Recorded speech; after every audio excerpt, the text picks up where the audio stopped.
लोकांचा असा खूप मोठा गैरसमज आहे की मोठं नारळ पाणी असलं की त्यात जास्त पाणी असेल आणि छोटं नारळ पाणी असेल तर त्यात कमी पाणी असतं. पण हा खूप मोठा गैरसमज आहे लोकांचा, बरं का. तुम्हाला वाटत असेल मी खोटं बोलते, पण खोटं नाही बोलत, कारण माझ्या पप्पांचा आहे ना नारळ पाण्याचाच बिझनेस आहे. त्याच्यामुळं कोणत्या नारळामध्ये ना मलईचं नारळ आहे आणि कोणतं नुसतं पाण्याचं आहे ते सुद्धा ओळखते मी.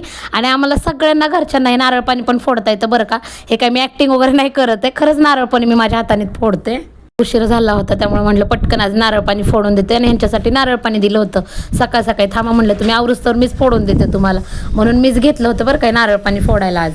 आणि जर नारळ पाण्यामध्ये अशी पातळ जर मलई असेल ना तर नारळ पाणीमधलं इतकं गोड लागतं ना पाणी, आणि ज्या ह्याच्यामध्ये असं पातळ मलई नसेल ना तर ते पाणी थोडंसं करवट लागतं, बरं का. आणि ते दुसरं नारळ पाणी पण फोडलं होतं, तो सुद्धा नारळ पाणी आहे ना पूर्ण ग्लास भरून झाला होता. आणि हा दिला होता सानूला प्यायला. बघा किती ग्लास भरून पाणी याच्यामध्ये. छोटा असलं म्हणजे त्यात पाणी कमी असतं असा गैरसमज आहे लोकांचा, तो गैरसमज दूर करा जरा. आणि रोज सकाळी एक नारळ पाणी सगळ्यांनी पिलं पाहिजे, कारण ते शरीरासाठी एवढं चांगलं आहे ना. आणि रिकाम्या पोटी पिलं तर ते तर सगळ्यात भारी असतं. कोणाला नारळ पाणी पाहिजे असेल तर होलसेल रेटमध्ये मिळतात. कोणाला पाहिजे असेल तर नक्की कमेंटमध्ये सांगा. चला भेटूया पुढच्या ब्लॉगमध्ये. Bye bye friends.